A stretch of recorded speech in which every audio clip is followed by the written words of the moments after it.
પુલાવ બનાવું અને કઢી. તો કઢી નહીં ભાવે.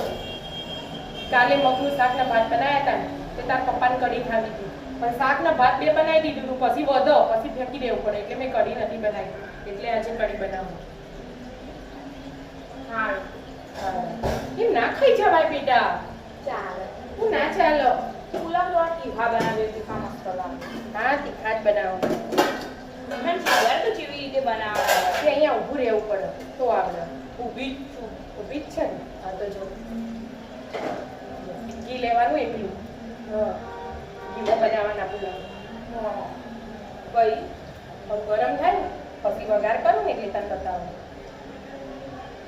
બસ આટલું જ નાખવાનું આમાં. હા વટાણા કેપ્સિકમ ગાજર ડુંગળી ટામેટું લીલા મરચાં આ તજ લવિંગ મરીનો ટુકડો આખું મરચું વગેરે તેલમાં ના વઘારે?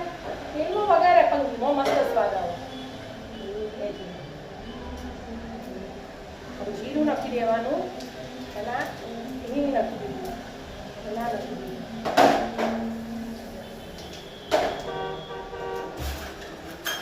જો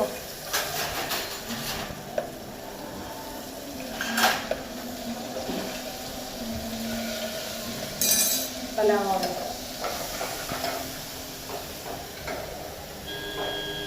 મોટી હલકું હલાવજે મસ્ત પકડો ને સાથે 5 કલાક પહેલા પલાળી જ રાખ્યા. હવે કઢી તૈયારી કરી. જો કઢીમાં મીઠું નાખ્યું ચણાનો લોટ નાખ્યો ગોળ નાખ્યો ના દહીં લઉં આખા દહીંની કઢી બનાવવાની. હા હા પણ આખા દઈને જ કઢી બનાવો. હા ગોળ દહીં હોય ને એટલે મસ્ત બને. કઢીમાં મોણું દઈએ જ જોઈ. ખાટા દહીં બનાવીએ તો ખાટી થઈ જાય કઢી.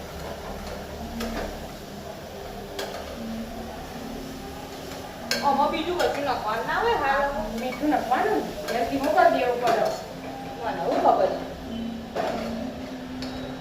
કેટલી મસ્ત સ્મેલ આવે. એ વાત મસ્ત આવી. આઈ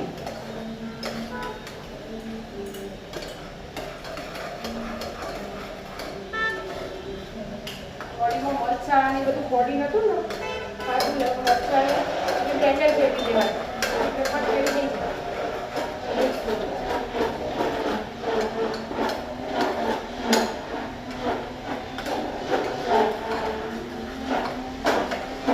ભાતમાં કરી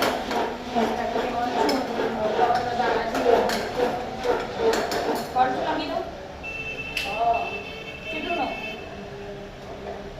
લખી દો. એક નાખી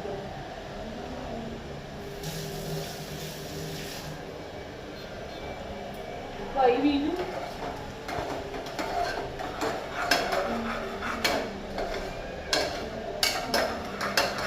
એ હળદર નાખો થોડા અડધી ચમચી થોડી લો હજી થોડી લે. હળદરનો સ્વાદ નહીં ભાવતો. એ તો ભાવો હળદર હોય તો મસ્ત પીળા પીળા કલરના મસ્ત. ના બે મિનિટ ચડવાની.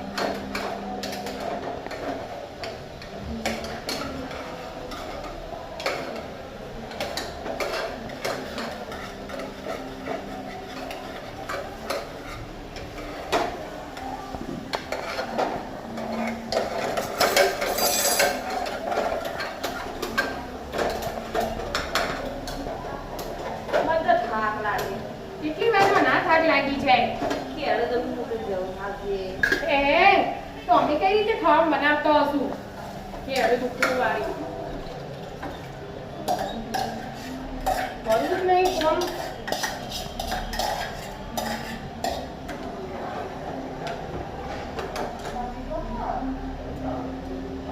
મમ્મી પાલું આપજે. ખાઈ ગયા તમે?